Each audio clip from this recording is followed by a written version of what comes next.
Hello दोस्तों, Vivel classes में आपका एक बार फिर से स्वागत है। तो आप देख सकते हैं हिंदी की टॉप 30 क्वेश्चन सीरीज चल रही है जो UPSI constable UP triple SC TET super TET के लिए बहुत ज़्यादा इंपोर्टेंट सीरीज है। तो दोस्तों इस सीरीज को लगाइएगा और कमेंट जरूर बताइएगा कि आपका कितना क्वेश्चन ठीक है। तो चलिए आप देख सकते हैं आपकी डिस्प्ले पहला क्वेश्चन आ चुका है।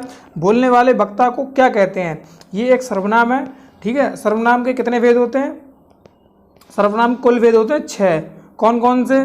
पुरुषवाचक सर्वनाम, निश्चयवाचक सर्वनाम, अनिश्चयवाचक सर्वनाम, संबंधवाचक और निजवाचक और प्रश्नवाचक। इनके लिए डिटेल्स अगली वीडियो में बताऊंगा मैं। सबसे पहले हम पुरुषवाचक सर्वनाम, जो पहला सर्वनाम है उसको हम देख लेते हैं। पुरुषवाचक सर्वनाम के कितने भेद होते हैं? सर्वनाम के 6 भेद होते हैं और उसमें भी एक पुरुषवाचक सर्वनाम होता है। पुरुषवाचक सर्वनाम के 3 भेद होते हैं। कौन कौन से भेद होते हैं? पुरुषवाचक सर्वनाम के 3 भेद होते हैं। कौन कौन से होते हैं? उत्तम, मध्यम और अन्य पुरुष, ठीक है। ये पुरुषवाचक सर्वनाम के भेद हैं, ठीक है।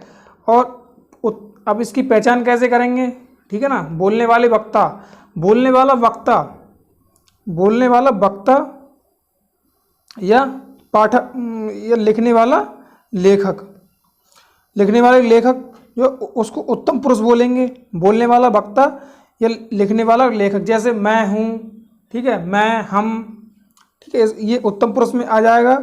मध्यम पुरुष में कौन आएगा? सुनने वाला श्रोता, ठीक है, सुनने वाला श्रोता या पढ़ने वाला पाठक, श्रोता या पाठक, ये जो है उत्तम पुरुष में आ जाएगा। अन्य पुरुष में क्या हो जाएगा? इन दोनों को छोड़कर, ठीक है ना, इन दोनों को छोड़कर वह सब अन्य पुरुष में आ जाएगा। जैसे श्रोता, जैसे 2 व्यक्ति किसी तीसरी की बात कर रहे हैं, ठीक है, तो वहाँ जो है अन्य पुरुष में आ जाएगा, ठीक है। स्वरों की संख्या कितनी होती है? कुल स्वरों की संख्या, कुल स्वरों की संख्या होती है 11। चलिए अगले क्वेश्चन चलते हैं। दुर्व्यवहार में कितने उपसर्ग हैं? 1 2 3 4। तो दुर्व्यवहार में कितने उपसर्ग? सबसे पहले इसको हम तोड़ लेते हैं, संधि विच्छेद कर लेते हैं। दु धन प्लस वी धन अब फिर धन हार। जो मूल शब्द है वो हार है, ठीक है। दुर धन बी धन अब धन हार, जो मूल शब्द है वो हार है, ठीक है। और ये 3 उपसर्ग हैं, दुर धन वी धन हार, 3 उपसर्ग हैं इसमें। तो इसमें कौन सा लगा देंगे हम? दुर्व्यवहार में कितने उपसर्ग हैं? 3 उपसर्ग हैं। चलिए अगले क्वेश्चन की ओर चलते हैं। अमृत के पर्यायवाची शब्द हैं, अमृत के पर्यायवाची शब्द हैं। तो यहाँ पर आप देखिए, सुरतरु, रसाल, अमृतफल, अमी। यहाँ पर जो अमी है, रसाल है, ये आम का पर्यायवाची शब्द है, तो इसको कैंसिल कर देते हैं ऑप्शन नंबर ए पे। अमर, पयोधि, सोम, हिरण्य। हिरण्य, पयोधि क्या होता है? पयोधि समुद्र का होता है। हिरण्य क्या होता है? हिरण्य सोने का होता है, ठीक है। यहाँ पर इसको भी कैंसिल कर लेते हैं।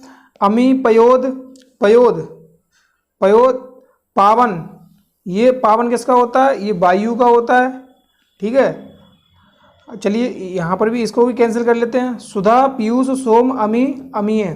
तो ये इसके जो सभी जो शब्द हैं वो पर्यायवाची शब्द हैं अमृत के, तो इसको हम क्लिक कर लेंगे। चलिए अगले क्वेश्चन चलते हैं। निम्नलिखित में से विदेशी भाषा का शब्द कौन सा है? दही, मीठा, लीची, खीर। तो कौन सा हो जाएगा इसमें? लीची, ठीक है। लीची कौन सी भाषा का शब्द है? तो इसको आप कमेंट में जरूर बताइएगा। चलिए अगले क्वेश्चन की चलते हैं। जब कोई सरकारी पत्र, कार्यालय, ज्ञापन, बहुत ज़्यादा इंपोर्टेंट क्वेश्चन है ये, और इसको आपको याद कर लेना है, और इसको काफ़ी बार पूछा गया है। 2018 के यूपीपी एग्जाम में इसको पूछा गया था। जब कोई सरकारी पत्र, कार्यालय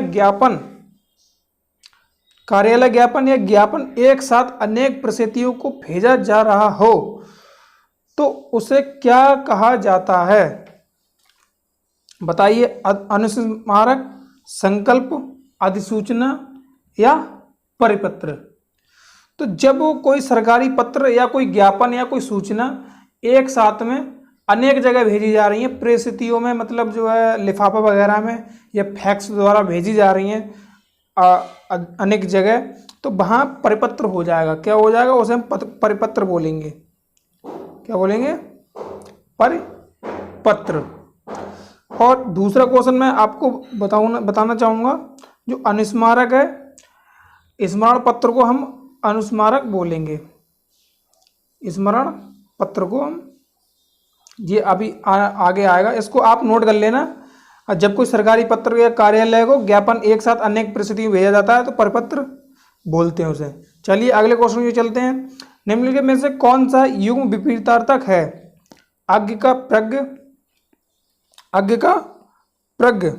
तो यहाँ पर ये पहला ही गलत हो जाएगा, अज्ञ का विज्ञ हो जाएगा। क्या हो जाएगा? अज्ञ का विज्ञ हो जाएगा। ठीक है। ज्ञानी का अज्ञानी हो जाएगा, ये भी गलत है। ज्ञानी का अज्ञानी हो जाएगा। मयंक, मयंक का क्या हो जाएगा? ये भी गलत है। मयंक क्या होता है? मयंक किसका पर्यायवाची? मयंक चंद्रमा का पर्यायवाची है, तो मयंक का सूर्य हो जाएगा। पादप का विटप, यही एक सही है। ठीक है ना, पादप का विटप। चलिए अगले क्वेश्चन चलते हैं। इनमें से किसको स्मरण पत्र कहा जाता है? इनमें से किसको स्मरण पत्र कहा जाता है? अभी मैंने आपको बताया था, जो अनुस्मारक है उसको हम स्मरण पत्र बोलते हैं। ये भी बहुत ज़्यादा इंपॉर्टेंट क्वेश्चन है, ये भी आ चुका है। चलिए अगले क्वेश्चन चलते हैं। विमुख का विलोम शब्द क्या होता है? अमुख, उन्मुख या सम्मुख या प्रमुख या उपसर्ग में से कोई नहीं। तो विमुख का विलोम शब्द होता है उन्मुख या सम्मुख। ऑप्शन नंबर बी लगा देंगे। ठीक है। चलिए अगले क्वेश्चन में चलते हैं। अर्थ की दृष्टि से वाक्य के कितने भेद होते हैं? अर्थ की दृष्टि से वाक्य के कितने भेद होते हैं? 1, 2, 8, 20। तो अर्थ की दृष्टि से वाक्य के भेद होते हैं 8। चलिए अगले क्वेश्चन में चलते हैं। हिंदी में मूलतः स्वरों की संख्या, मूलतः वर्णों की संख्या कितनी होती है? हिंदी में मूलतः वर्णों की संख्या कितनी होती है? तो वर्णों की संख्या होती है 52। कितनी होती है? 52। और संचारी भाव की संख्या कितनी होती है? संचारी भाव की संख्या, संचारी भाव की संख्या होती है 33। स्वरों की संख्या कितनी होती है? स्वरों की संख्या होती है 9। कुल स्वरों की संख्या कितनी होती है? कुल स्वरों की संख्या होती है 11। ठीक है। चलिए अगले क्वेश्चन में चलते हैं। निम्न विकल्पों में से वर्तनी शुद्ध कीजिए। कौन सी वर्तनी शुद्ध है? मतलब चुनिए यहाँ पर। कवित्री, कवित्री, कवियत्री, कवियत्री। तो यहाँ पर आप चुनिए। तो यहाँ पर ऑप्शन नंबर डी हो जाएगा, कवियत्री। चलिए अगले क्वेश्चन में चलते हैं। नीचे दी गई रचनाएं किस कवि की हैं? चिदम्बरा, उत्तरा, काला और बूढ़ा चांद, पल्लव किस कवि की हैं? तो ये सभी रचनाएं किसकी हैं? किसकी हैं? सुमित्रानंदन पंत की। ठीक है। किसकी है? सुमित्रानंदन पंत की। सुभद्रा कुमारी चौहान की सबसे ज़्यादा इम्पोर्टेंट रचना कौन सी है? रानी लक्ष्मीबाई। रानी लक्ष्मीबाई। तो बहुत ज़्यादा इम्पोर्टेंट क्वेश्चन है कि रानी लक्ष्मीबाई रचना जो है किसकी है? तो सुभद्रा कुमारी चौहान की। चलिए अगले क्वेश्चन में चलते हैं। ओ का उच्चारण स्थान क्या है? तो ओ और औ किससे मिलकर बने हैं? आ प्लस उ। ठीक है। और ये औ बना है आ प्लस बड़ा उ। ठीक है। तो ये क्या है? ये कंठ हो जाएगा, ये आ कंठ होता है, और ये होता है उ होता है ओष्ठ।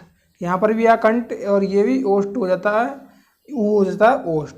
तो इसमें दो अक्षरों से मिलकर बना हुआ है, एक कंठ से मिलकर बना हुआ है और एक ओष्ठ से मिलकर बना है, तो इसको बोलेंगे कंठोष्ठ। क्या बोलेंगे हम? कंठोष्ठ। तो इसका उच्चारण स्थान क्या हो जाएगा? कंठोष्ठ। अब हम ए की बात कर लेते हैं इसी प्रकार। ए और ए की, ए आ प्लस ई से मिलकर बना है। ठीक है। और ये बड़ा ए आ प्लस बड़ी ई से मिलकर बना है। तो आ किस में आ जाता है? आ जाता है कंठ में आ जाता है, और बड़ी आ जाती है तालु में, तो इसे क्या बोलेंगे, कंठ तालु। ए और ए को बोलते हैं कंठ तालु, क्या बोलते हैं, कंठ तालु। और ओ और औ को बोलते हैं कंठोष्ठ, ठीक है ना, आगे समझ में। ओ और औ को क्या बोलेंगे, कंठोष्ठ, इसका उच्चारण स्थान हो जाएगा कंठोष्ठ। चलिए अगले क्वेश्चन चलते हैं।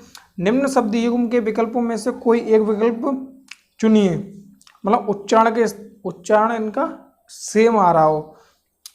वारिद वारिद, सरित सरित, साला साला, सागर गागर। यहाँ पर जो आप देख रहे हैं सागर गागर, इसमें जो बहुत ज़्यादा भिन्नता आ रही है, तो यही ऑप्शन हो जाएगा। चलिए अगले क्वेश्चन चलते हैं। उल्लंघन का विच्छेद कीजिए। यहाँ पर आप धन कर लीजिए बीच में, उत्थन लंघन, ठीक है, सब में प्लस कर लीजिए।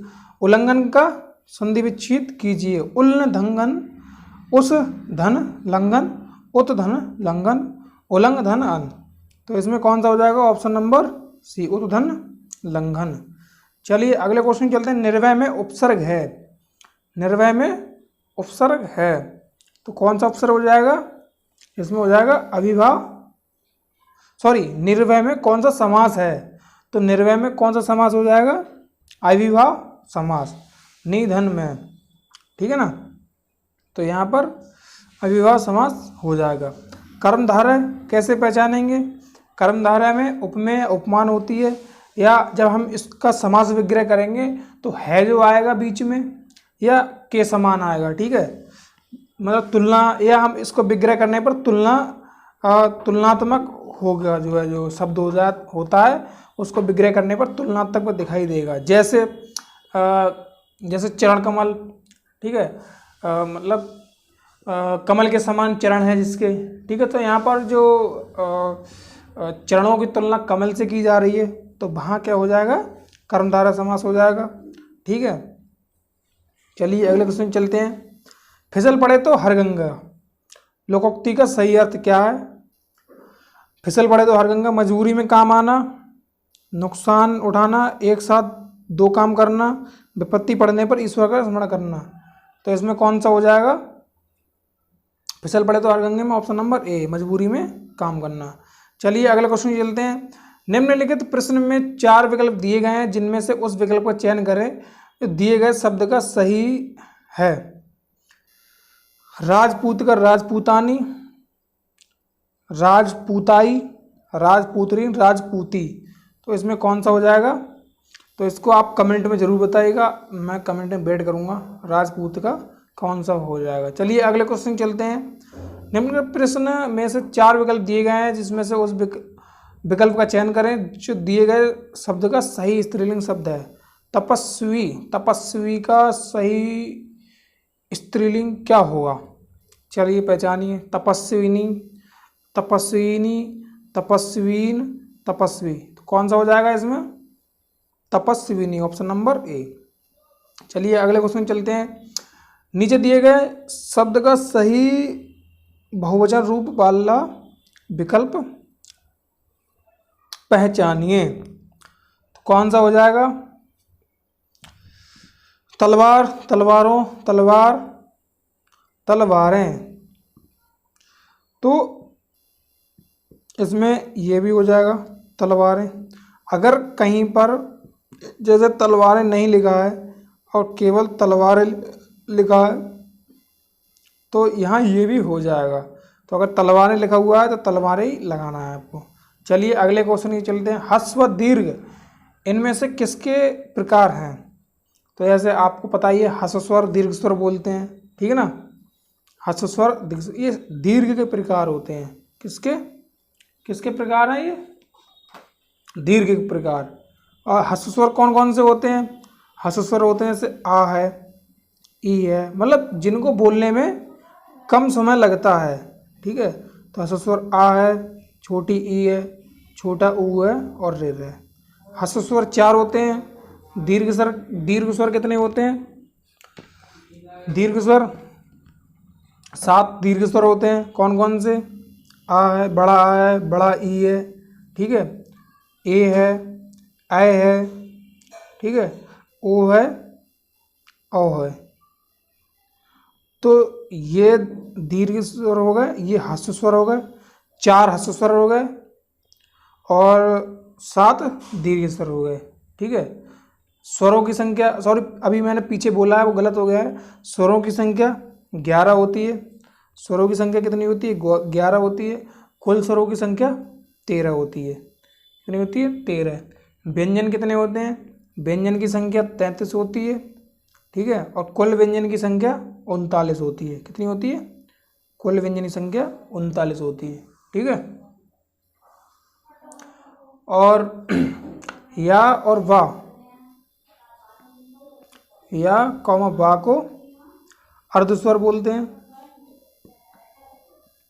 अर्धस्वर बोलते हैं या और वाह को। चलिए अब अगले क्वेश्चन चलते हैं। इनमें से कौन सा ऊष्म व्यंजन है? इनमें से कौन सा ऊष्म व्यंजन है? तो ऊष्म व्यंजन कौन कौन से होते हैं? ऊष्म व्यंजन सा और हा, ये चारों ऊष्म व्यंजन होते हैं। ठीक है ना, कौन कौन से? एक तो ये वाला बड़ा सा होता है, ये सा और हा, तो ये चारों ऊष्म व्यंजन होते हैं। ठीक है, ये या अर्धस्वर होता है, ये पा ओष्ठ हो जाएगा, टा इसको आप कमेंट में बताइएगा। चलिए अगले क्वेश्चन चलते हैं। सर्वनाम वाले वाक्यों में लिंग का पता किससे चलता है? तो सर्वनाम वाले वाक्यों में लिंग का पता क्रिया से चलता है। किससे चलता है? क्रिया से। चलिए अगले क्वेश्चन चलते हैं। जायसी द्वारा रचित प्रसिद्ध रचना कौन सी है? तो जायसी द्वारा रचित प्रसिद्ध रचना पद्मावत है, और इनकी अन्य रचनाएं भी हैं, जैसे मतलब अखरावट है, अखरावट, आखिरी कलाम,